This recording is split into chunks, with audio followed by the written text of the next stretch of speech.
अपने सपनों का आशियाना बनाना और उसे संवारना हर इंसान की ख्वाहिश होती है, लेकिन भारत में इन सपनों का एक सिरा गुजरात के मोरबी से होकर जरूर गुजरता है, क्योंकि जो सेरेमिक टाइल्स आज आपके आशियानों का अनिवार्य हिस्सा बन चुकी है, वो टाइल्स मोरबी की मिट्टी में ही बनकर तैयार होती है। और इसलिए गुजरात से नॉन पॉलिटिकल ग्राउंड रिपोर्टिंग की ताजा कड़ी में आज हम आपको गुजरात के मोरबी लेकर चलेंगे और उन मजदूरों से मिलवाएंगे जो दिन रात धूल मिट्टी फांकते हुए आपके लिए चमकदार टाइल्स तो तैयार करते हैं, लेकिन ये चमक इस अनुपात में उनके चेहरों पर नजर नहीं आती। और इसलिए आज आपको मिट्टी से जुड़ी हमारी ये ग्राउंड रिपोर्ट जरूर देखनी चाहिए।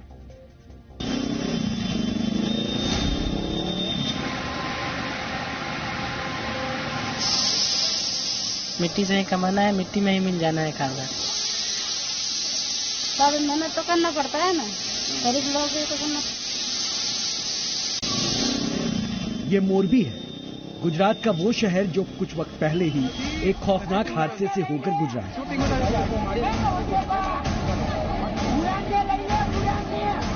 मच्छू नदी पर हुए पुल हादसे की वो भयावह तस्वीरें अभी भी ताजा हैं।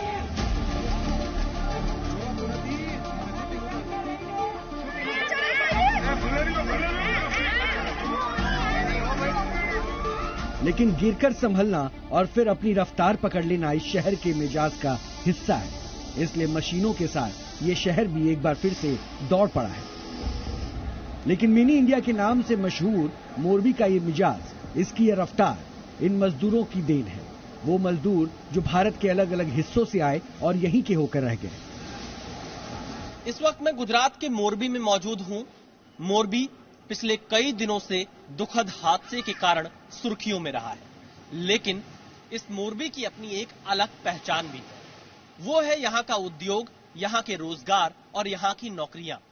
यूपी बिहार से लाखों की संख्या में लोग मोरबी आकर नौकरी करते हैं और यहाँ पर सिरामिक और घड़ी उद्योग से जुड़े हुए तमाम कारोबार हैं, रोजगार के अवसर हैं।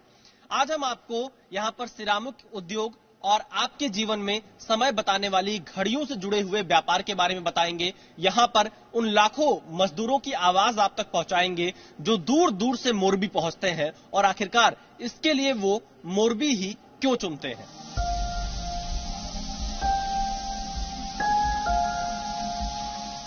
इनकी बनाई टाइल्स और सेरेमिक की दूसरी चीजें हमारे घरों की चमक में तो चार चांद लगा देती है, लेकिन इनके हिस्से धूल और मिट्टी ही आती है। मिट्टी से ही कमाना है, मिट्टी में ही मिल जाना है खाना। हर रोज घंटों धूल फांकते हुए ये भी अपनी किस्मत चमकाने के ख्वाब देखते हैं, लेकिन बदले में इन्हें कुछ हजार रुपए की पगार मिलती है। लाखों लोगों के रोजगार का केंद्र मोरबी, जहां पर बनने वाला सिरामिक उत्पाद आपके घरों की शान बढ़ाता है, आपके दफ्तर की चमक बढ़ाता है, वहां पर ये मजदूर आप देखिए किस हालात में रहते हैं, क्योंकि इनके चेहरे पर कोई चमक नहीं रहेगी। ये इसी धूल में काम करते हैं, इसी तरह से काम करते हैं, लेकिन ये आपके घर को चमकाते हैं, आपके दफ्तर को चमकाते हैं और इनके हाथों से बना हुआ जो उत्पाद होता है वही आप इस्तेमाल करते हैं। मोरबी में यह सिरामिक का सबसे बड़ा केंद्र है और ये सब लोग देश के अलग अलग कोने से यहाँ पर काम करने के लिए पहुंचे हैं। कितना पैसा मिल जाता होगा? हम लोग कारीगर के थ्रू है ना, तो 15,000 देता है खिला कर। काम मतलब फर्मे के हिसाब से तो जितना हमारी आवश्यकता होती है उतना हम फर्मा रखते हैं, जितना हम कर सकें उसी हिसाब से हम आदमी भी रखते हैं भाई, हम उनको दे के हमको भी 2 पैसा मिल सके। तो ऐसा ही मतलब किसी का 10,000 किसी का 12,000 ऐसे करके देते हैं, खाना पीना खिला के। मोरबी में काम करने वाले करीब 70% मजदूर बाहरी हैं। इनमें भी यूपी, बिहार और उड़ीसा जैसे लोगों की संख्या सबसे ज्यादा है। कोई पगार पर काम करता है तो कोई ठेके पर। 18 सालों से इसी लाइन में काम कर रहे बालू गुंदल अब प्रमोट होकर मास्टर सुपरवाइजर हो गए हैं, जबकि बिहार के झुन्ना कुमार ने खुद ठेके पर काम शुरू कर दिया है। कितने सालों से आप मोरबी में काम कर रहे हैं? 18 साल हो गए। 18 साल। कैसे पहुंचे थे यहाँ पर? किसने बताया कि मोरबी आ जाइए? पहले मेरा भाई था यहाँ पे, तो उसके थ्रू मार्फत में आ गया था। तब से ड्यूटी ज्वाइन किया, तब से वही काम चालू है। अभी कैसा काम चल रहा है यहाँ? अभी मैं तो यहाँ पे मास्टर सुपरवाइजर में काम कर रहा हूँ। लड़का मेरा भराई करता है 29 का 30 ऊपर 340 रुपए नंग मिलता है। हमारे पास 6 आदमी है अभी साहब, हमारे लेकर के 6 आदमी हैं। बाकी हमको छोड़ दीजिए तो 5 आदमी हैं। तो मतलब 20-25 हजार रुपए एक आदमी पे आ जाता है? जी सर, जी हाँ। हालांकि ठेकेदारी हर किसी के बस की बात नहीं है, लिहाजा ज्यादातर लोग पगार पर ही काम करते हैं। महीने के अंत में मिलने वाले चंद हजार रुपए इनके उम्मीद की वो किरण है जो धूल मिट्टी से सने चेहरों में भी चमक ला देता है। आपके पूरे चेहरे पर धूल है, मैं देख रहा हूँ। ऐसा ही चेहरा बना हुआ है तो हम लोग का काम है वही, यही काम है। हम लोग गरीब आदमी क्या करेंगे। कितने घंटे काम करते हैं आप? हम लोग तो यही सुबह 6 बजे आते हैं, 6 बजे तक ले काम करते हैं, 6-7 बजे। अच्छा, बस उसके बाद रूम पे चले जाते। 12 घंटे काम करते हैं? हाँ जी सर। क्या काम करते हो? कैमरे के फ्रेम में हल्की उम्र का अजय भी नजर आ गया। हालांकि बातचीत शुरू हुई तो समझदार साथियों ने उसे पीछे खींच लिया। बताया गया कि वो सिर्फ काम देखने आया है। क्या नाम है? अजय। अजय, क्या उम्र है आपकी? होगा 18। 18 होगा। पढ़ाई नहीं कर रहे हो? नहीं। क्या काम करते हो? अच्छा। कोई 10 सालों से मोरबी में मजदूरी कर रहा है तो कोई 10 महीनों से। लेकिन धूल मिट्टी में सने इन लोगों की मुश्किलें, इनके हालात और उनकी चुनौतियां कमोबेश एक जैसी ही हैं। आप कहाँ से आए भैया? बिहार से। आप भी बिहार से हैं। बिहार के कितने लोग यहाँ पर आते होंगे? किस जिले से सबसे ज्यादा लोग यहाँ मिलते हैं मोरबी में बिहार के? आरा जिला। आरा। पटना जिला। हाँ। मेरा रोहतास जिला है। हाँ। बिहार का तो रोहतास। बिहार से मोरबी क्यों आ जाते हैं आप लोग? अपना रोजी रोटी के लिए, क्योंकि बिहार में कोई रोजगार तो है ही नहीं। अपने रोजी रोटी के लिए आते हैं लोग। घर भी चलाना पड़ता है सब लोग को, इसके कारण आते हैं लोग मजदूर बन के। आप लोग को सुविधाएं क्या मिल पाती हैं? कुछ सुविधाएं मिलती हैं? पैसा के लिए हम इधर आया, पैसा टाइम पे मिल जाता है, सही तरह मिल जाता है। ESI PF कटता है कुछ? ना, SIP नहीं कटता है। काम कैसे ढूंढते हैं और कैसा काम चल रहा है अभी? काम के ऊपर है, जितना काम करेंगे उतना आमदनी बनेगा। हमारे काम के ऊपर है। सब परिवार जैसे रहते हैं साथ में, कुछ इसमें भी दिक्कत नहीं है। कितना पैसा मिल जाता है? घर परिवार का खर्चा कैसे चल रहा है?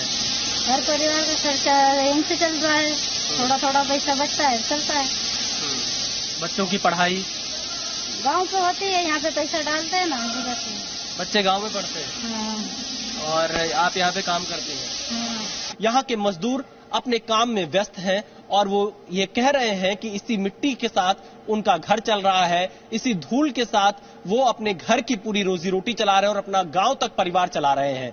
यानी मोरबी के मजदूरों के लिए संघर्ष ज्यादा है, लेकिन इस संघर्ष को वो स्वीकार करने के लिए तैयार है। कैमरामैन जयदीप के साथ विशाल पांडे, जी मीडिया, मोरबी, गुजरात। मोरबी के मिट्टी से जुड़े इन मजदूरों पर हमारी ये ग्राउंड रिपोर्ट देखकर आप समझ गए होंगे कि सेरेमिक के बने जो टाइल्स, कमोड या वॉश बेसिन हम तक चमचमाते हुए पहुंचते हैं और उनकी चमक के पीछे जिन हाथों का हुनर शामिल है, उनके चेहरे कितने बेनूर हैं, उनकी जिंदगी में कितना फीकापन है। लेकिन सवाल 2 वक्त की रोटी का है, इसलिए धूल मिट्टी फाकते हुए भी ये लोग यहां घंटों काम करते हैं। मोरबी में सेरेमिक क्लस्टर में फिलहाल 800 से भी ज्यादा यूनिट है। इसमें 70% MSME यूनिट है, यानी कि ये मध्यम, लघु और सूक्ष्म उद्योग की कैटेगरी में आते हैं। और पूरे देश में कुल मिलाकर जितना सेरेमिक प्रोडक्शन होता है, उसका 75% हिस्सा अकेले मोरबी में ही तैयार होता है। एक वक्त था जब यहां सिर्फ छतों में इस्तेमाल होने वाली मिट्टी की टाइलें या खपरेलें बनाई जाती थी, लेकिन आजादी के बाद वर्ष 1960 में यहां सीमेंट की टाइलें बनाई जाने लगी। लेकिन अब यहां करीब 55,000 क्यूबिक मीटर टाइल्स रोजाना तैयार की जाती है और यहां सेरेमिक प्रोडक्ट्स का सालाना टर्नओवर करीब 45,000 करोड़ रुपए का है, जिसमें 12,000 करोड़ रुपए का सामान दूसरे देशों में एक्सपोर्ट भी किया जाता है। हालांकि इस सेक्टर में लगातार बढ़ोतरी दर्ज की जा रही है और उम्मीद की जा रही है कि वर्ष 2027 तक, यानी कि 5 वर्ष बाद, यह बढ़कर 58,586 करोड़ रुपए तक पहुंच जाएगा। यह सेक्टर आज लाखों लोगों को रोजगार दे रहा है। पूरे देश में करीब 15 लाख लोग इस काम से प्रत्यक्ष या अप्रत्यक्ष रूप से जुड़े हैं, जबकि अकेले मोरबी में ही करीब 7 लाख लोगों को सेरेमिक क्लस्टर की वजह से डायरेक्ट या इनडायरेक्ट रूप से रोजगार मिलता है। और इसलिए मोरबी को मिनी इंडिया कहा जाता है, क्योंकि यहां हर तीसरा या चौथा शख्स बाहरी है, प्रवासी है। लेकिन अब मोरबी ही इनका घर है और यहां की मिट्टी